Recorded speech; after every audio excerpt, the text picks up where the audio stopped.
So welcome to another episode of What Does This Button Do? Another one. Another one. With Ellis Gray Productions. Hated it. Do it again. Another one. He knows. Right. Today we are going to talk about our little foray. That's twice I've used the word foray in these podcasts. So posh. Foray into rugby, the world of rugby, which has been pretty Fun. cool. From a pretty inauspicious start to a really cool year this year.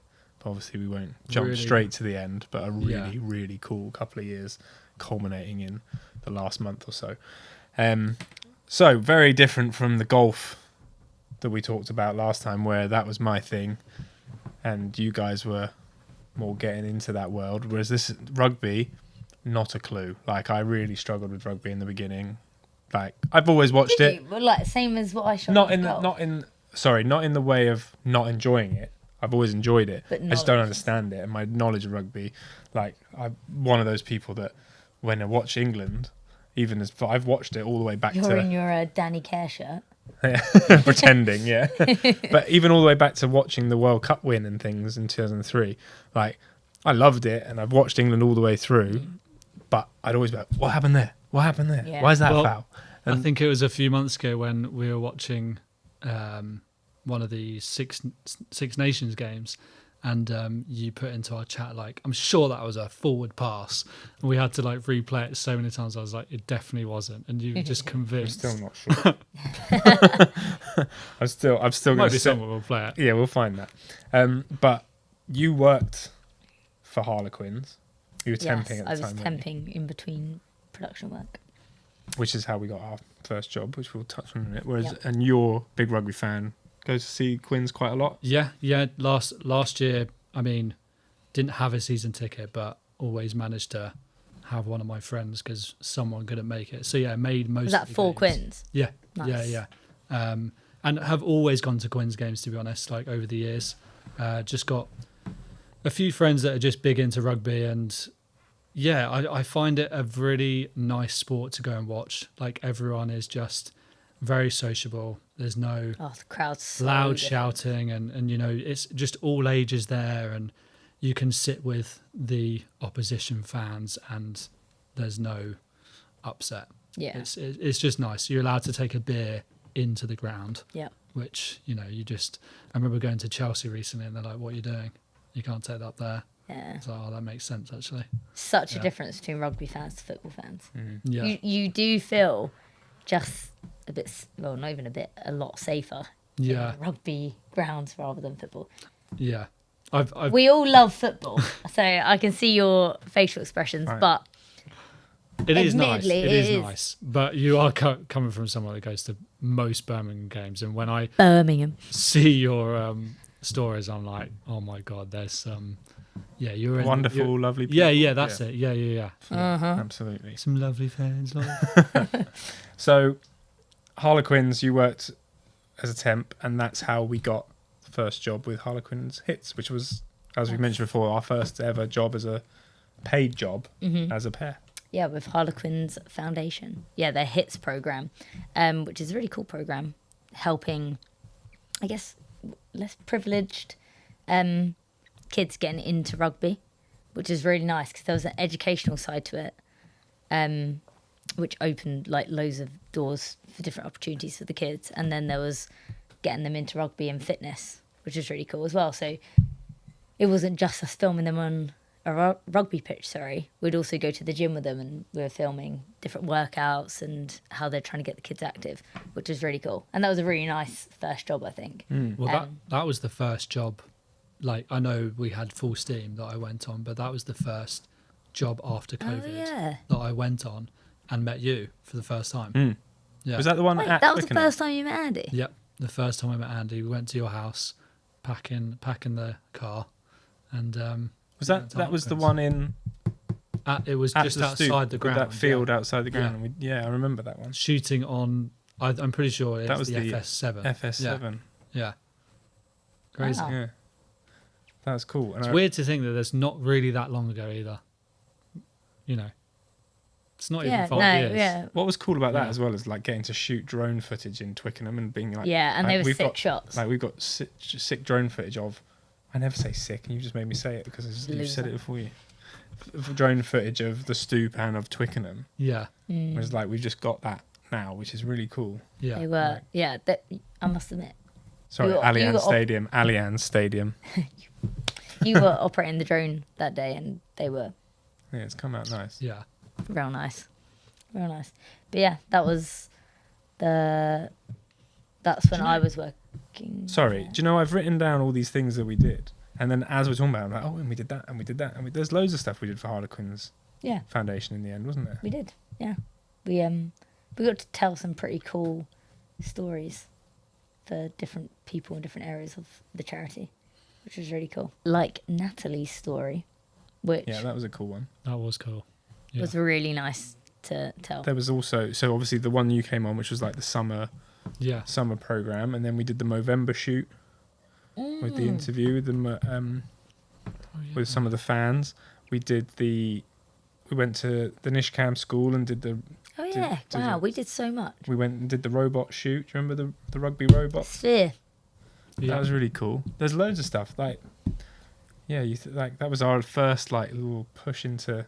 Yeah, Quins were good to us. Yeah, really good to us. Mm. And considering the mishaps in the beginning, well, they didn't know about them, I guess. But We're We're talking about the SD cards. the SD card, and the fact that we didn't know how to color grade to save our lives. Like you look at the difference between the first few shoots we did and the last few, and it's night and day. Yeah. But yeah, that was a really good start to life in rugby.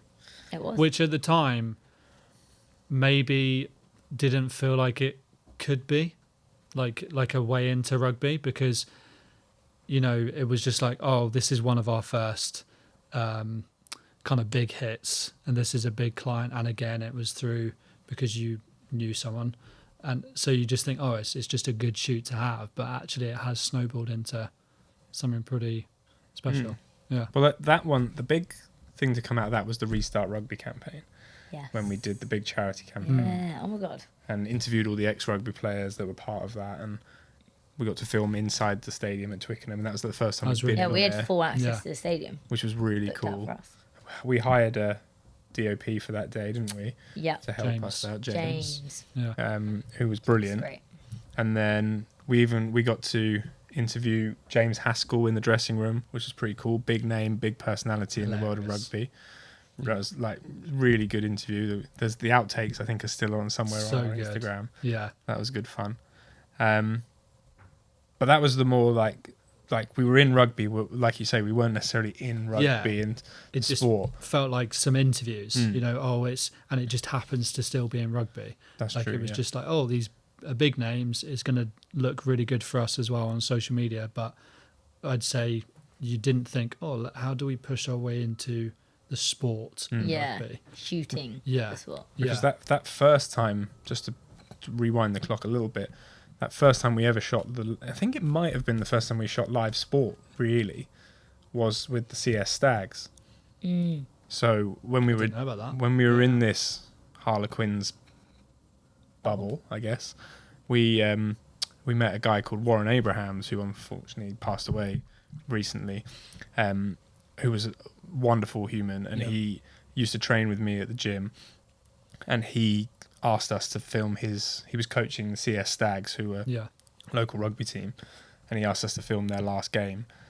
And that was the first time we really got in amongst it, filming live sport, getting all the nice angles, that crunching rugby style of like hard hitting action shots. Mm. And that was like, I think you definitely were like, I want to get into this a lot Yeah. more.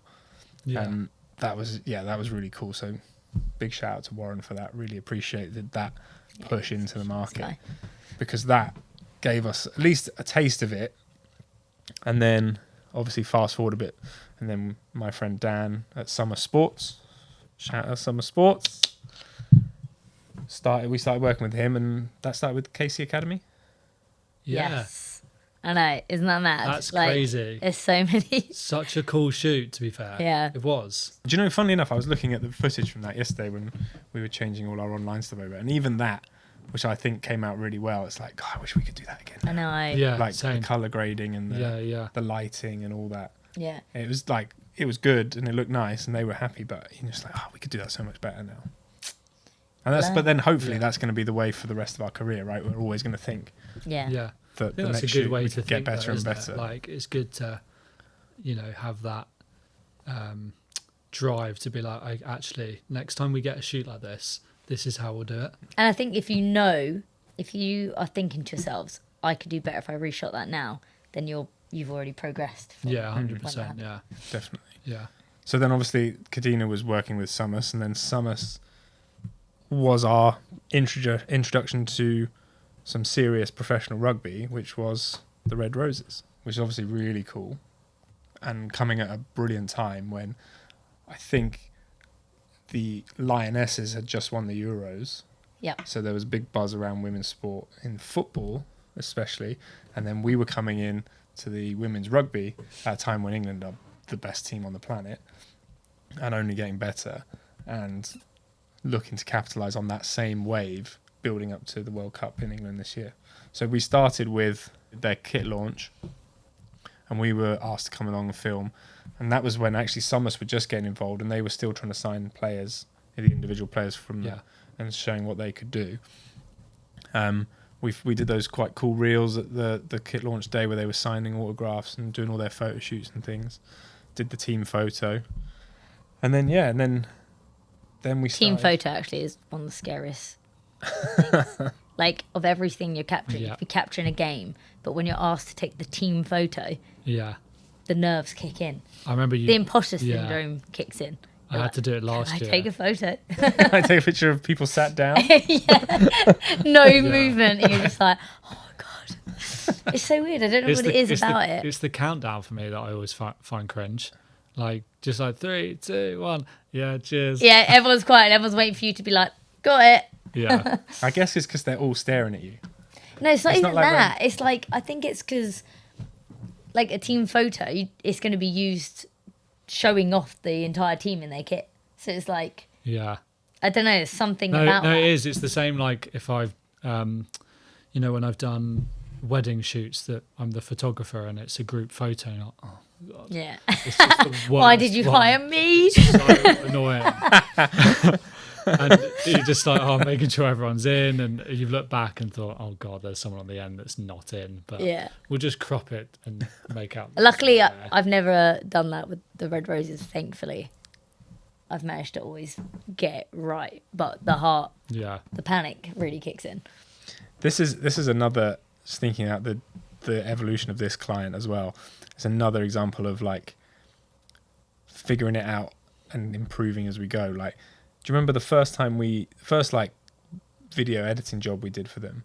We were just given the footage from Broadcast footage from, they were going to play the WXV tournament. I think it's the first one ever in New Zealand, maybe the second one.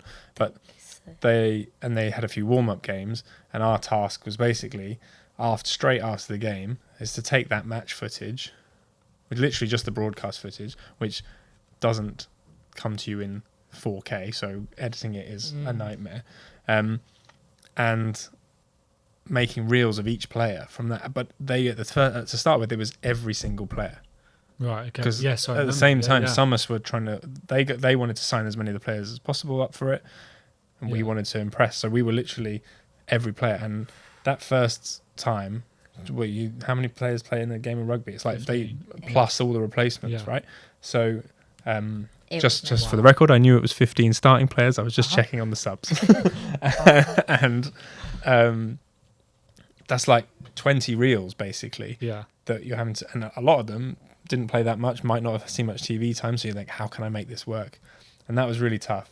And then obviously that's refined over the last couple of years, so now there's like the key players that want the reels, and really like it's kind of tailored to who uses what on social media, which obviously makes everything a lot easier and a lot more streamlined, and means we can do a much better job of putting those reels But together. it's also gotten easier, because we've got to know the players personally.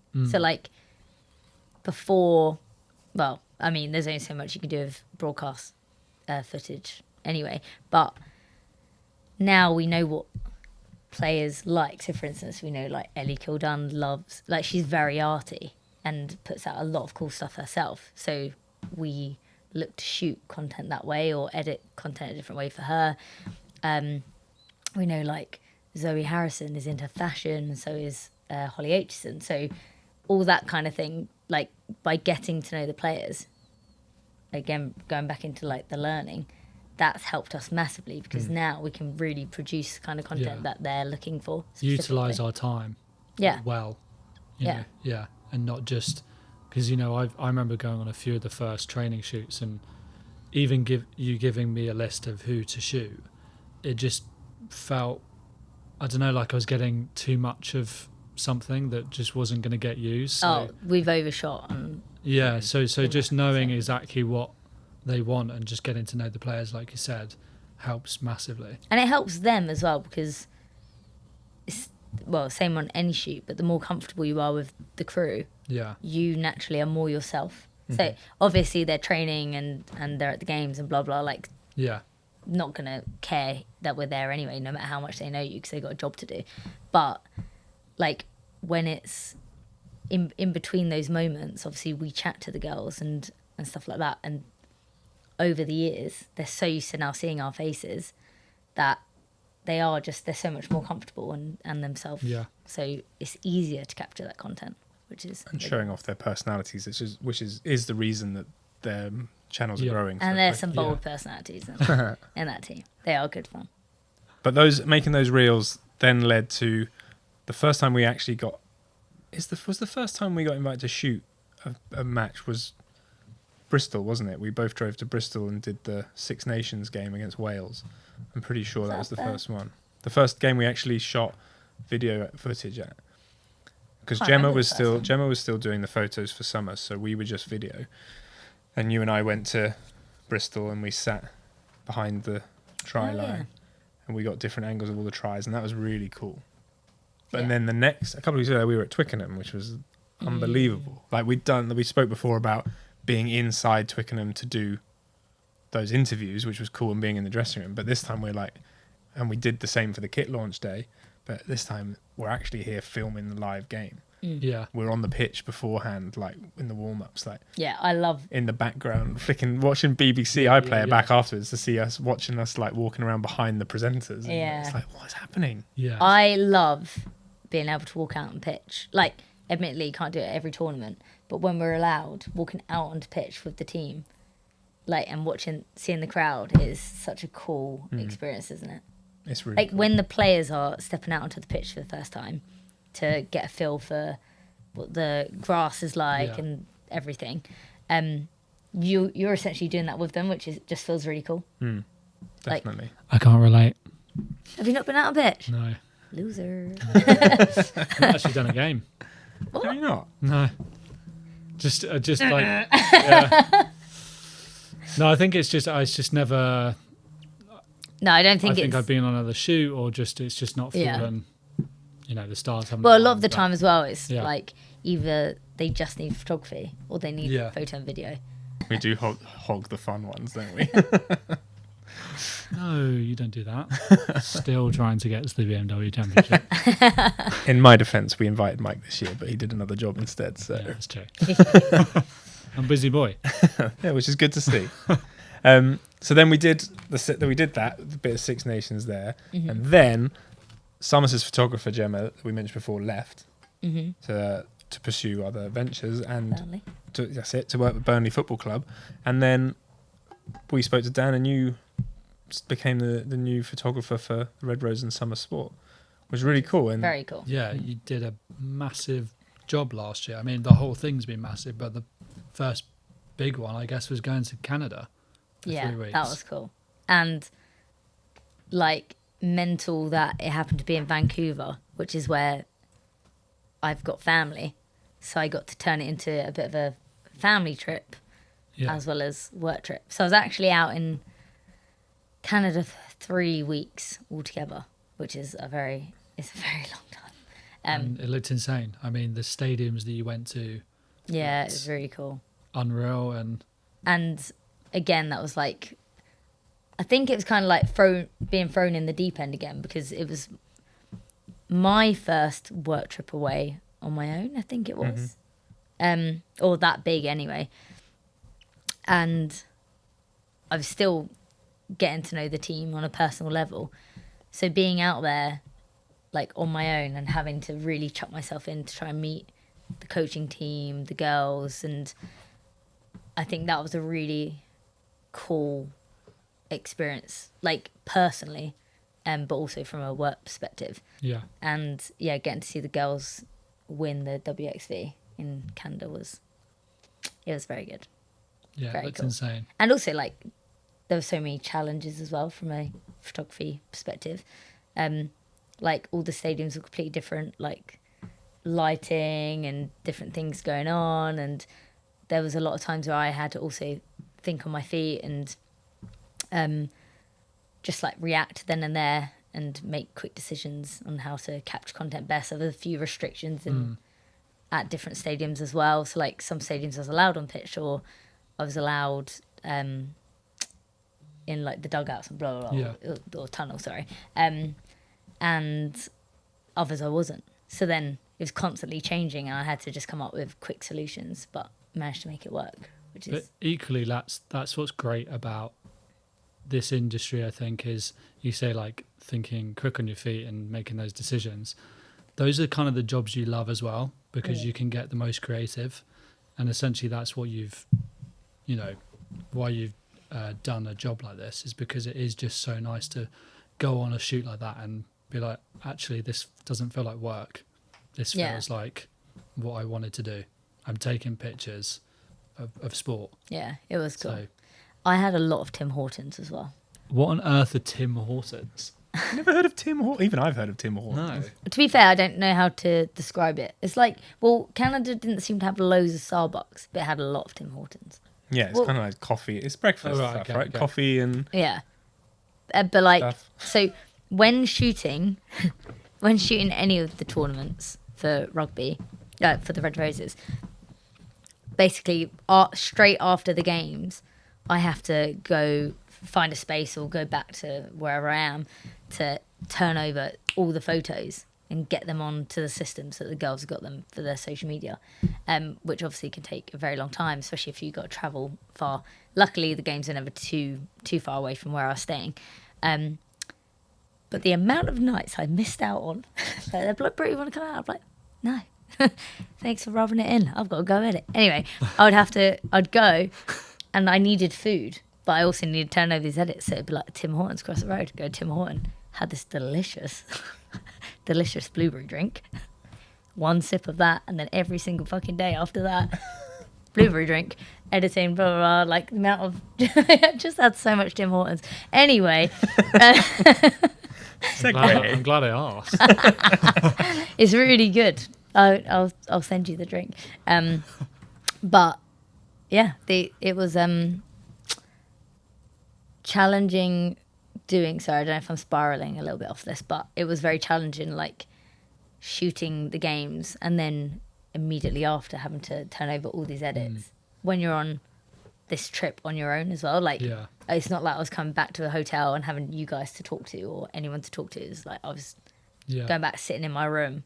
There's something about when you're away on an away trip and you have to do that where it feels like there's more pressure because you're just not going back to like your own home. You're going back to a hotel room. So it kind of still feels like work. And I don't know, for me anyway, there's always like an added element of pressure.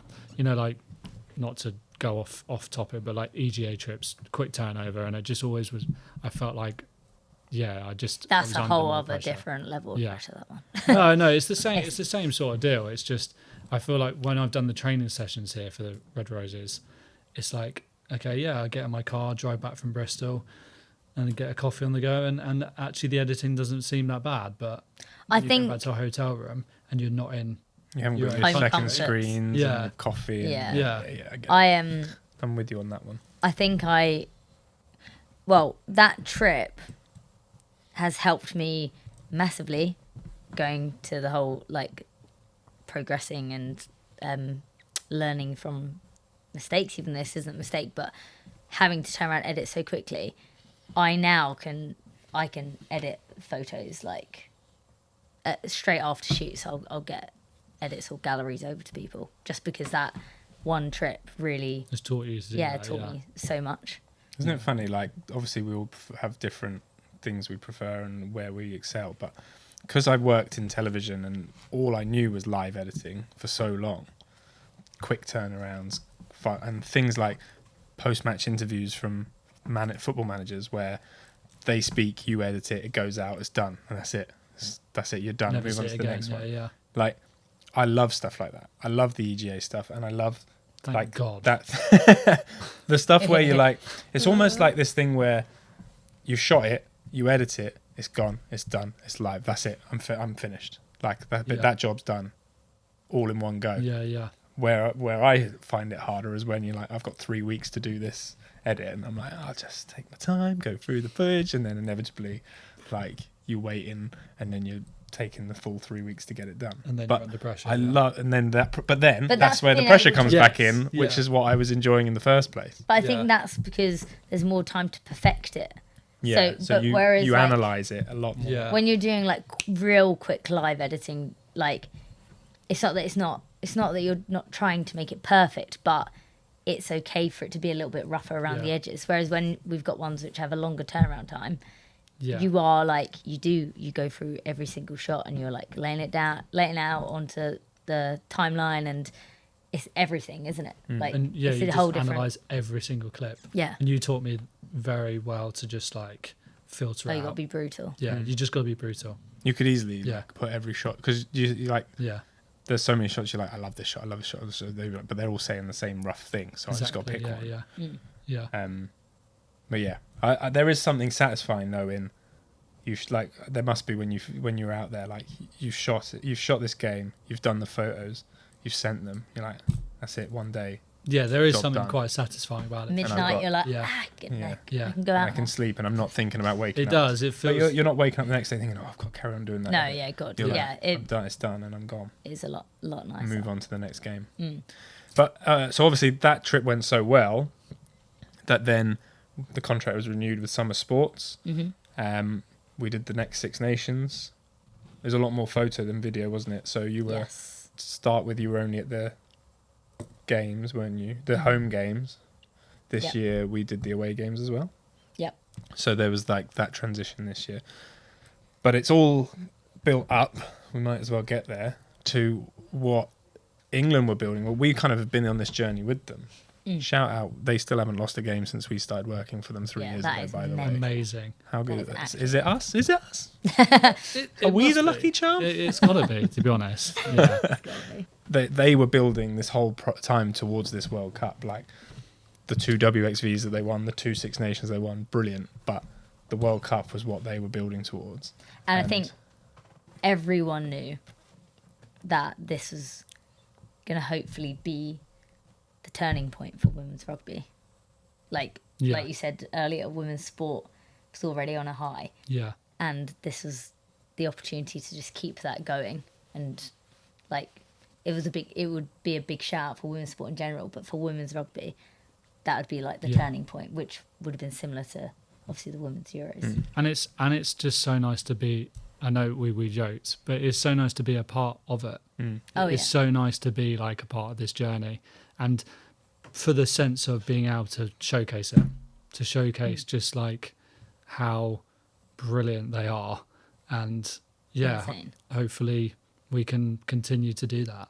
Yeah. Yeah, And I think building up to it, obviously I like being the main photographer for the team, I was going to a lot of like meetings building up to the World Cup and stuff like that with Summers, and having a bit more insight into the prep that was going on and the different campaigns that were going to be happening and blah blah blah, and all the different brands that were going to be a part of it.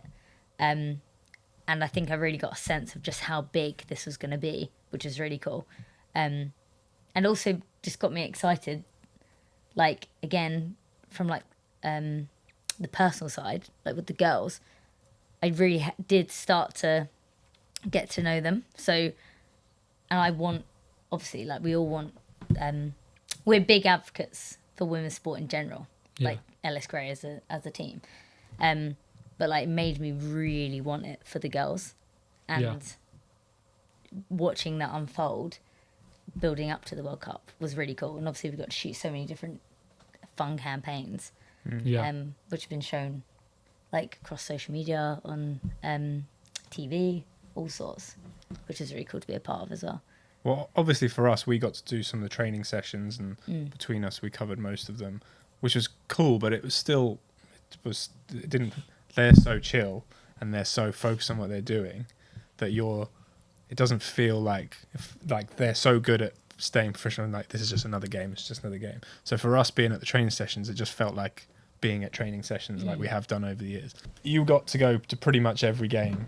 Yes. At the World Cup and watch that journey from the first game in Sunderland, which, am I right in thinking, the numbers might not be exact, but the attendance for that one game at the Stadium of Light was equal to the entire tournament like the entire tournament attendance from the last time it was in England.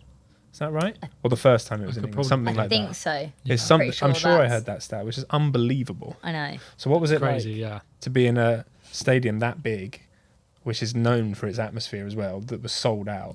It was, and watching England absolutely dominate. So cool. I feel like I've spoken to so many people about this and almost tried to like calm myself a bit talking about the tournament, because it genuinely was like incredible to be a part of.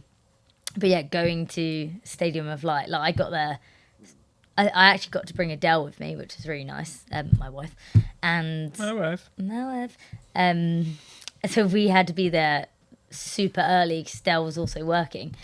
So I was there ready, prepared, already started seeing all this crowd start building up, and the amount of people queuing for the merchandise shop, which is really cool. And people coming out with women's Rugby World Cup balls and blah, blah, blah.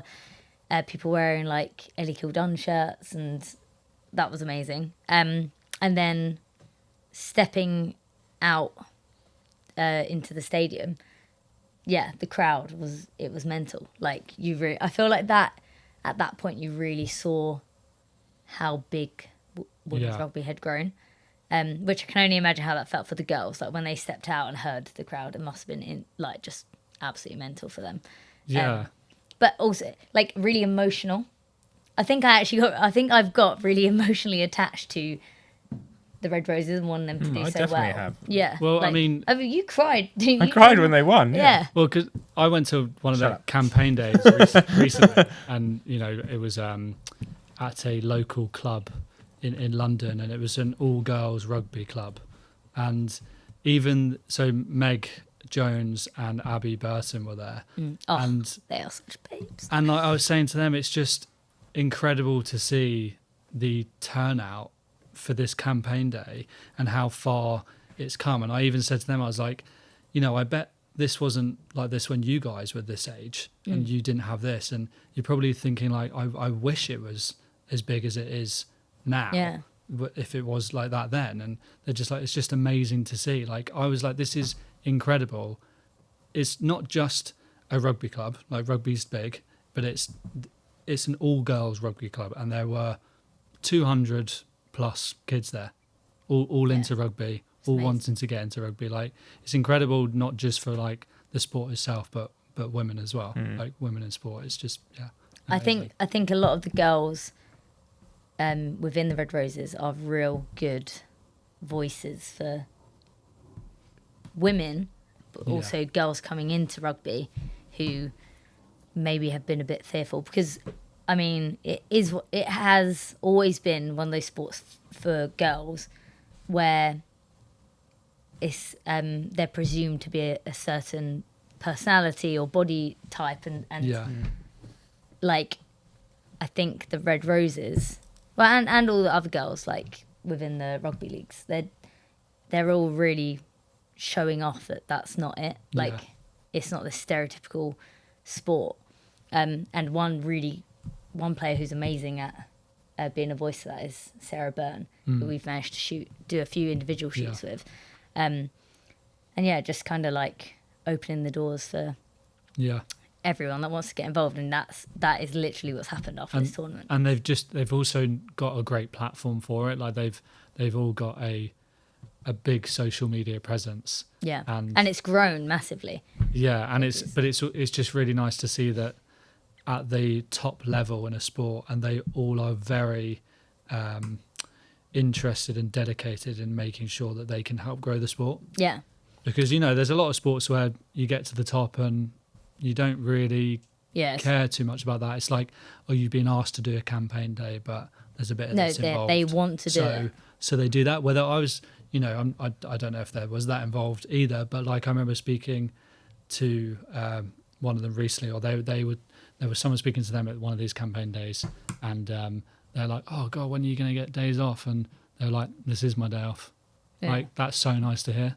This is their relaxed time from having the World Cup and winning the World Cup. Like, they're happy to be here and get these kids involved. Whether there's a lot of other people in the sport that'd be like, "I'm not going to come unless 100%. You pay me a bit." I've said to so many people how I don't think I've ever met such a big group of girls where each one is lovely. Like, they're all genuinely really nice girls, which I think is also super important with growing the sport.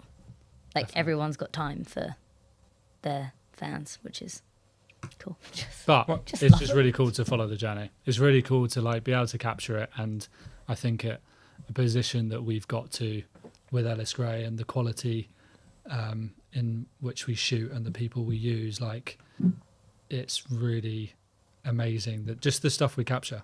Yeah. Do you just to circle back, did you feel the pressure taking photos at that World Cup final? That was the first time I felt pressure shooting one of the games. Like, I had butterflies the night before, and then the morning I felt a bit like sick, but I think that was from shooting it, but also for the girls, like, because, and it's difficult as well because obviously Canada had self-fund getting, I don't know if you know that, to the UK. Like, they didn't get any help. So there's like obviously that want for them to be able to promote women's rugby in Canada, but then obviously what you want the Red Roses to win, and by the Red Roses winning, we all knew that was going to be the big thing for the sport. So that as well was adding to my nerves, and I luckily had Nath shooting with me. Originally he wasn't going to be able to shoot pitch side, and so we managed to get him a ticket as well. So we had like two different perspectives of the game, which was really cool. So he was a bit higher up, and that calmed my nerves a little bit as well, because I just knew there was a second angle, even though I've shot I don't even know how many games I've shot now, but yeah, that was probably like the scariest one. But and the quality of your images just gets better and better as well. Like, thanks, Andy. It's true though, isn't it? Like, not that you were always good, but they just well, I never used to do photography. I used to be well scared of doing photography. I just I didn't even never considered it, honestly. And I mean, maybe this is a bold statement to make, but just like golf, where it's become very arty, I do think someone like yourself is making rugby look really arty with the shots you're getting. Thanks. I feel like you're cute. Yeah. I feel like Thank maybe you're a bit of a turning point there. Some of the shots are just unbelievable. Yeah. That's very cute. All right, let's end it there. Yeah, Jesus. I feel quite sick. but well done you.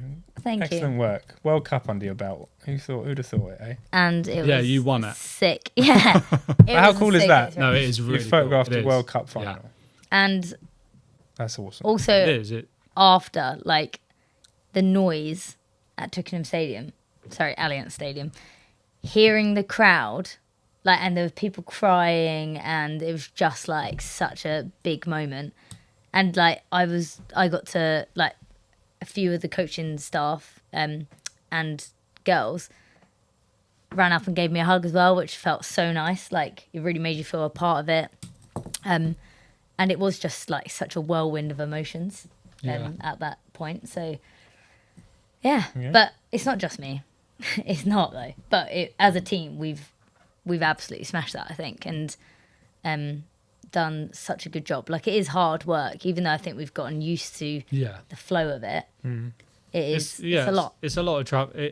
Even though it's been in the UK still, it has been a lot of travelling. You know, like we've been to, was it Birmingham we went to, and Bristol, where most of their training grounds were, and it's like go there for 2 hours, a 2-hour training session, and then come back, and then you've got to edit all of those social reels and photos straight away. So like it is a collective effort but it's nice to know we're in a position where we have the team to do it, you know, and I think that's been really great for you guys as well. Like building the business, there's always that element of I want to make sure I kind of need to be there, because it's not that you don't trust the other person, but it's my business and I want to make sure it's running smoothly. But I think it's taken a lot more pressure off you guys as well, that you don't have to go along to them every single time, because you've got a good team to go and do the job. Yeah, 100%. Yeah. You know, Andy, you don't have to shoot weddings anymore. Yeah. And that was like a big win.